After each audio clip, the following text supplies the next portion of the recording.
जय हिंद। इसके पहले वीडियो में हमने आपको संयुक्त अधिवेशन के बारे में अच्छी तरीके से बता दिया था और समझा दिया था।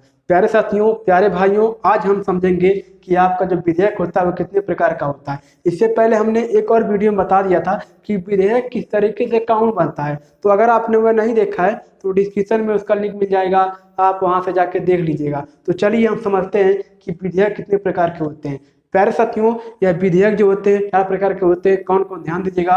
संशोधन विधेयक, साधारण विधेयक, धन विधेयक और वित्त विधेयक। यही 4 विधेयक हैं जिनमें से आपके क्वेश्चन पूछे जाएंगे और पूछे जा रहे हैं। इसलिए इस टॉपिक को आप बहुत ध्यान से समझिएगा, रटिएगा नहीं। समझेंगे तो आपको चारों जो आपका विधेयक है इसमें से कहीं भी क्वेश्चन पूछ लेता है। अगर आपने अच्छी तरीके से समझा है तो आप 100% उसका क्वेश्चन सही करके आएंगे और अपना नंबर लेकर आएंगे। तो इसलिए आप रटने की कोशिश मत करिएगा, आप इसको समझिएगा। चलिए हम समझते हैं कि भाई साहब संशोधन विधेयक क्या है, साधारण विधेयक क्या है, धन विधेयक क्या है और आपका वित्त विधेयक क्या है। लेकिन ध्यान दीजिए, हम इसमें भाई साहब आपके जो साधारण विधेयक है और संशोधन विधेयक है दोनों को कंपेयर करके समझेंगे, और जो अलग हमारा वीडियो होगा उसमें हम धन विधेयक और वित्त विधेयक को कंपेयर करते हुए समझेंगे। तो हम इसमें 2 विधेयक समझेंगे और अगला वीडियो में भाई साहब यह 2 विधेयक समझेंगे। तो चलिए हम समझते हैं पहले आपके संशोधन विधेयक होता है, आखिर में विधेयक किसे कहते हैं, ये विधेयक होता क्या है। तो ध्यान दीजिए प्यारे साथियों, संशोधन का मतलब होता है किसी चीज का अगर कोई गलत हो गया तो उसको सुधार करना। तो ध्यान दीजिएगा, अगर आपसे कोई पूछे भाई साहब तो संविधान में कितने अनुच्छेद हैं, तो कितने हैं भाई साहब, 395 अनुच्छेद। कितने? 395 अनुच्छेद है। अगर 395 में से भाई साहब मान लीजिए पहले दूसरा मतलब 1 से लेकर आपके 395 अनुच्छेद में से अगर कोई भी कमी हो, मान लीजिए कमी तो नहीं है, मान लीजिए कोई भी आपको सरकार को कमी लग रही है, उसको सुधारना, तो भाई साहब क्या कहलाता है, आपका संशोधन विधेयक। जैसे डेमो ले लीजिए, मान लीजिए प्यारे साथियों आपके जो 370 में हटाया गया था वह भाई साहब क्या था, आपके संविधान का एक अनुच्छेद ही ना था। तो उस विधेयक को भाई साहब हम क्या कहते हैं, संशोधन विधेयक कहते हैं। तो आपको संशोधन विधेयक क्या है अच्छी तरीके से समझ में आ गया होगा। और इसकी चर्चा भाई साहब अनुच्छेद 368 में किया गया। ध्यान सुनिएगा, अनुच्छेद 368 में भाई साहब क्या आपके संशोधन विधेयक की चर्चा की गई है। और देखिए अब समझेंगे साधारण विधेयक क्या होता है। देखिए साधारण विधेयक का प्रश्न एक आसान मान समझिएगा। इसको तो हम समझ गए कि भाई साहब ये अगर संविधान में कोई कमी हो या फिर कोई परिवर्तन कर रहे हैं तो भाई साहब कौन विधेयक कहलाता है, संशोधन विधेयक। लेकिन साधारण विधेयक ध्यान दीजिएगा, जैसे भाई साहब किसी को प्यारे साथियों दंड देना है, जैसे मान लीजिए जो दंड की कार्रवाई होती है वह प्यारे साथियों आईपीसी के तहत आती है, इंडियन पीनल कोड। यार प्यारे साथियों जो आपका आईपीसी होती है इसके तहत अब जो सरकार कानून बनाती है उसके खिलाफ अगर कोई जाता है तो उसको दंड दिया जाता है। तो ध्यान दीजिएगा प्यारे साथियों इंडियन पीनल कोड के तहत उसके ऊपर कार्रवाई होती है।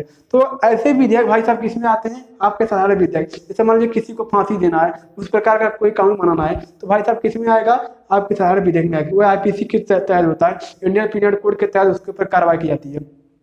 आई होप कि आपको साधारण विधेयक और संशोधन विधेयक दोनों अच्छी तरीके से समझ में आ गया हो। अब दोनों को आप कंपेयर करते हुए चलिए। देखिए इसकी चर्चा भाई साहब अनुच्छेद 368 में किया गया है, इसकी चर्चा अनुच्छेद 107 में किया गया है। और देखिए किसी भी सदन से भाई साहब यह आ सकता है, पारित तो होना जरूर सदन से। मान लीजिए जैसे अगर आप पुराना तो आप लोकसभा से पहले लाइए या फिर राज्यसभा से लाइए, लेकिन पारित भाई साहब आपको दोनों सदन करना है, लोकसभा से भी और राज्यसभा से भी। अगर दोनों सदन से पारित होगा तभी राष्ट्रपति के पास जाएगा। देखिए इसमें भी भाई साहब किसी भी सदन से आप ला सकते हैं, चाहे वह आपका संशोधन विधेयक हो या साधारण विधेयक हो, दोनों को आप किसी भी सदन से ला सकते हैं और दोनों सदन से उसको पारित होना है।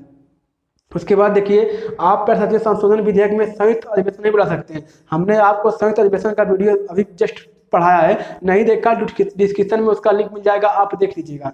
और देखिए आपके संशोधन विधेयक भाई साहब क्या संयुक्त अधिवेशन नहीं बुला सकते हैं, लेकिन प्यारे साथियों साधारण विधेयक भाई साहब क्या आप संयुक्त अधिवेशन बुला सकते हैं, क्या आप संयुक्त अधिवेशन बुला सकते हैं। जैसे समझिएगा राष्ट्रपति भाई साहब पुनर्विचार करता है किस पे, आपके संशोधन विधेयक पे। जैसे मान लीजिए दोनों सदन में पारित हो गया, लोकसभा में राज्यसभा में, अब कहाँ चला गया, राष्ट्रपति के पास। राष्ट्रपति ने कहा कि जो आपके प्रधानमंत्री हैं नरेंद्र मोदी जी, उनसे कहा कि आप इसको पुनर्विचार कर लीजिए, कुछ इसमें कमी उसको सुधार कर लीजिए। तो प्यारे साथियों क्या राष्ट्रपति इसको पुनर्विचार के लिए भेज सकता है, किसको, भाई साहब संशोधन विधेयक को। अब देखिए साधारण विधेयक को भाई साहब इसको भी क्या कर सकता है, पुनर्विचार के लिए भेज सकता है। यानी कि सेम है, लेकिन इसमें आप एक चीज बस इसमें डिफरेंस है, इसमें आप संयुक्त अधिवेशन बुला सकते हैं किसमें, संशोधन विधेयक में।